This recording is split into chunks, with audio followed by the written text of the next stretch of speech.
Welcome to a Starter and a Chaser podcast with your hosts, Joe Clarke and Jon Passow. Shoot for the moon, because even if you miss, you'll land amongst the stars, slowly drifting into the oblivion darkness of space until the cold over. Oh, hey, welcome to another episode of a Starter and a Chaser podcast. I am Professional Brewer Jon Passow. I'm Whiskey Connoisseur, Joe Clarke. And for the starter today, what do we have, Joe? Paul Jon Indian Single Malt Edited. And for the Chaser, we have the Tiny Kings, Little Kings Cream Ale. Nice. Now, Paul Jon. We have had Paul Jon here on the show before. You could check that link out right here, and that was with their Nirvana. So tell us, once again, about Paul Jon Distillery, Joe. They were started in 2012. This brand right here, Paul Jon Whiskey, and they started out in Goa, India. They also, before Paul Jon Whiskey in general, this stuff that you guys can buy here locally, the this Nirvana, brand. And yes, this brand here, they have always had Jon Distilleries, and that was started in 1996. Their average is about a 15 million case production. So 15 million cases. For the whole distillery. That's a lot of cases. India's pretty big, though. So. It is. Right. They're one of the largest populations in the world, so they're over a billion. Country for whiskey drinkers. Aren't they between 1 and 2 billion people? Something like that. Yeah. If you know, leave us a comment below. Highest consumption of whiskey. Yes. Yeah. And actually, we have a high population of Indian followers on our Instagram and Facebook, and so, cool. So this is right up their alley. Hey guys.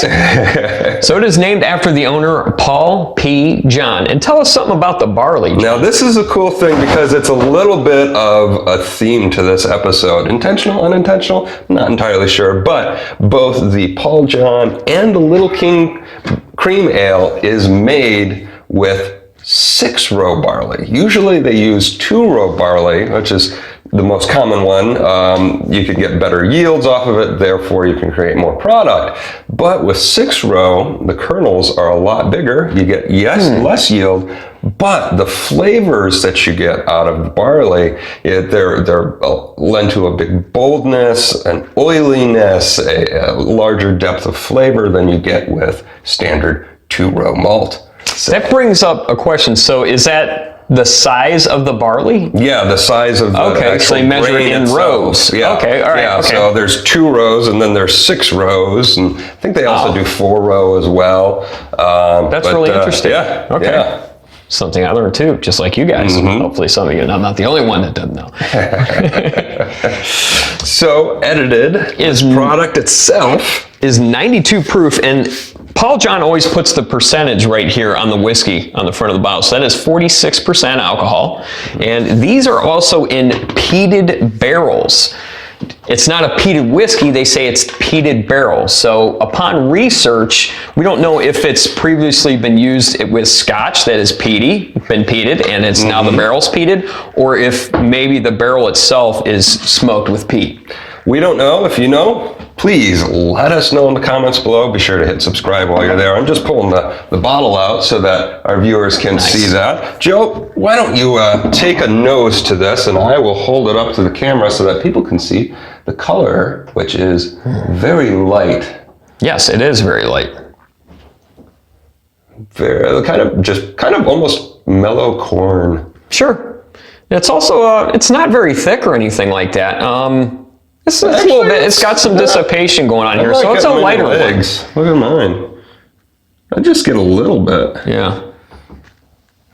So peat is there, and when we really with something like this, I thought maybe since it was a peated barrel or a peated whiskey, you wouldn't get it such a high amount of smoke on the smell of the nostrils here. I'm losing out of the words, but it does. It smells like an Isla. It's pretty heavy. It's very heavy on the smoke on this one, on the peat, if you will. It's very fruity. Similarities to like Nirvana, you're getting like kind of the salady kind of things, cucumbery smells, lots of honey, lots of vanilla. Yeah, lots of honey and vanilla. That's about it, John. Okay. Well, Say we dive in. Jive or dive? Dive. Jive. Oh, man. Prost.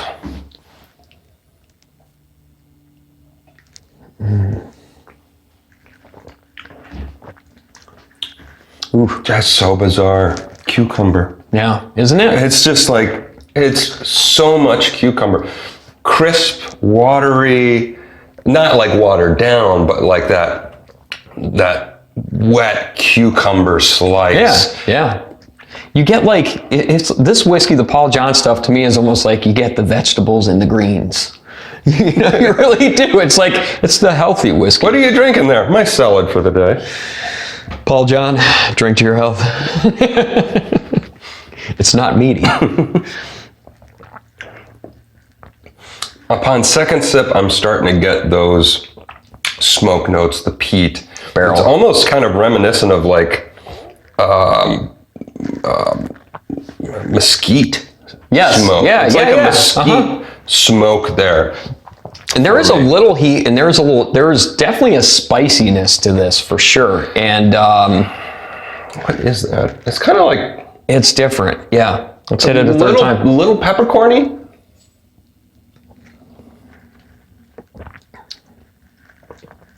That honey keeps pounding its way through too, man. It is an interesting balance, and it's building, and more of those barrel notes are coming in. Oh, yeah. The honey is starting to creep up, but there's still that for sure that cucumber and spice, and it's actually almost like a hot pepper spice. Yeah, it's not like rye. Yeah. It's not cooking spices. It's definitely something like that. Yeah, it's like not quite a cayenne with its sharpness. It's kind of more like a jalapeno. I was just going to say, I was trying to think of the word, and we had a post today on our Instagram for the Arshea hot chocolate, and I was like, what is that in there? Because I've drank that, and it's jalapeno. That's what this is. Real light. Yeah. Actually, the Arshea, though, is a habanero. Habanero. Yeah, okay. So habaneros are fruity. Jalapenos, if you do them unripe, they're kind of like green chlorophyll, earthy a little bit, but ripe, they've kind of got this sweetness, but the heat is reminiscent of a jalapeno, not like a habanero or a cayenne for me. Mm-hmm. Yeah, this is definitely peaty. It's definitely a peaty barrel. That was, India's not, they're influenced by Scotch, but they're not Scotch and they're not American, and they got their own thing. They got their own thing, and this is just another example of that. Yeah, I was gonna say things, but I'm gonna save it till the end. Okay. But we're gonna take a break, clean our palate, and be right back with The Chaser. And we are back with The Chaser, which is Little Kings. Now, Little Kings was started in 1958 with, I'm gonna completely bastardized this, so I apologize.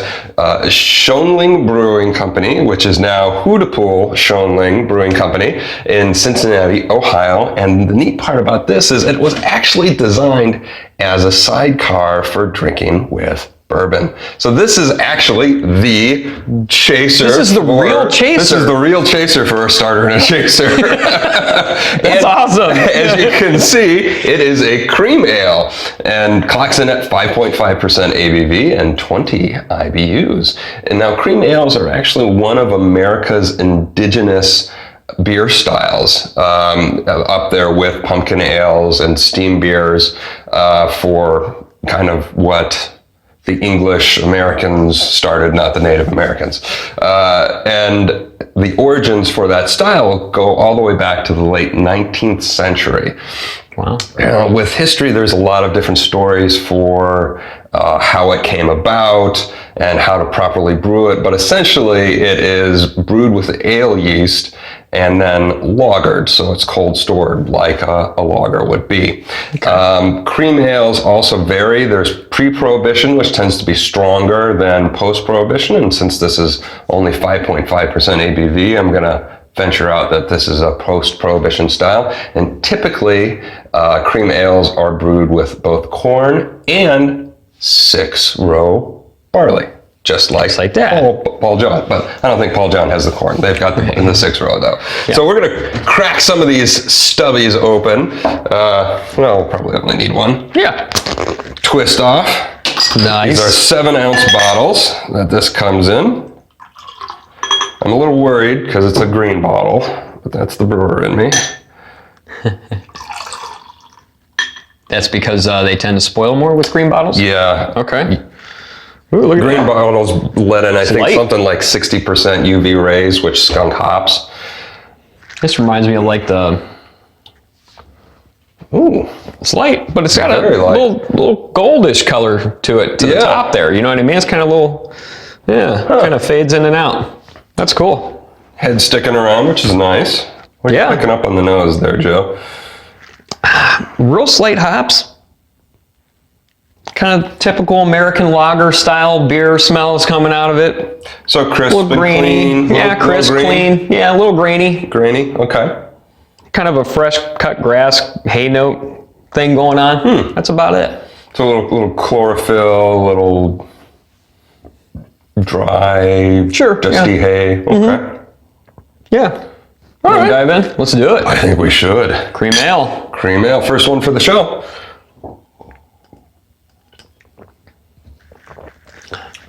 Yeah.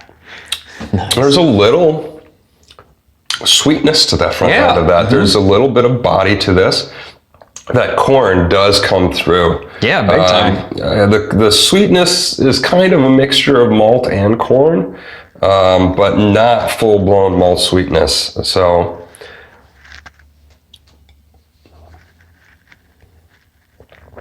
I have to say that I used to, around my early 20s, used to get these, and you have sometimes a hard time finding Little Kings up here. yeah. So they do come in the big green cases, and I used to have a local, it was like a Stop and Shop place out in Burton, and he's like, I can get those if you really want them. And I used to have him get me these things all the time, man. I remember the taste, and I was almost kind of like, as soon as I had it, I remember, I'm like, oh yeah, this is great. And this is such an easy drink. And I almost forgot about these lately. I just haven't thought about them because we're doing all this, some of this craft stuff and everything like that. And this is fantastic. This is my favorite light beer we've had. Nice. Yeah. So saying that's your favorite, what are the flavors that you're getting off of this? It's malty, corn. I get like a little tiny bit of hops on that. It's real tiny. It's kind of like real far back. Little bittering, earthy note to it. Yeah. And it is very far back on the finish and back on the palate. But these taste fresh. They're nice. I mean, it's really crisp, cool. This is definitely a beer I want to start keeping in the fridge again for a hot summer day, man. This is great. Higher carbonation. There is I'm still getting a little bit of a skunky note there from the getting light struck with the green bottles, but it's not overwhelming like, some of your ones that have sat on a shelf for a long time and, Heineken, et cetera, like that being really skunky. But there's a little hint of that. Why the industry still use green bottles, I don't understand it, but tradition. So should we sum up everything now? I think we should. Okay, Paul John, Joe, what are your final thoughts? Love Paul John. Absolutely love it. I love Nirvana the first time we had it. This is kind of it's not really the same. It's got some similar notes, but this is peaty, a lot of barrel, smoky. This is more your graduating up Paul John a little bit on the scale. Okay. I really enjoy it. I think the proof is nice. There's no heat on either of these. I mean, it's just you get a nice spicy note with this one. Your Isla drinkers are going to appreciate this one more than that one there. And that's what I have to say about that. It really does drink kind of like an Isla, but not quite, because it doesn't have those tropical fruit undertones that you get from that area. It's got this, like Joe says, this salad green and cucumber note to it that just sets it apart from everything else. It does have a decent amount of peat for being just a peated barrel and not a peated whiskey. Right. Still want to know what that's about. Yeah. But absolutely amazing flavor, great quality. I am really pleased with this one. And you kind of said it before, Little Kings was kind of your favorite light beer back in the day. Yeah, it still holds up, man. It does. I like it. I enjoy it. I still enjoy it today as I'm having it now. And some people like it, some don't, and that I found out throughout my life. I still like it. I think it's great. It's a easy drinker. It's nothing super complex or like a stout or anything like that. But if you just want something to really pound down on a hot day, Little Kings, man. For me, Little Kings, it's crisp, but it's also got a little bit of malt sweetness on the front. I'm having a little hard time the more that it's sitting on my palate, getting past that skunkiness. That skunkiness is starting to build for me. So if you're really into craft beer, that might be an issue for you, but if you don't have your palate trained to that extent, you might not pick up that skunky note. So that's going to be kind of a personal preference thing there. On a hot summer day, I could see crushing a couple of these. Yeah, and I've never had it as a real chaser to bourbon either. Yeah, that's something that we should maybe do for our Instagram page, which, by the way, you can check it out at A Starter and a Chaser Podcast is our handle there. And you can also hear us on all the podcast networks. We've got a Patreon account if you'd like to support us there. But Google Podcasts, Apple Podcasts, all that. And if you guys know about peated barrels, again, leave a comment down below. We did a lot of research on it, and not a lot of information. Not a solid definition that we could come up with for that. But that's today's episode of A Starter and a Chaser Podcast. I hope you guys enjoy. Give us a subscribe and a thumbs up. And by the way, what's this whole dreaming about the stars thing? Well, in space, nobody can hear you squeal.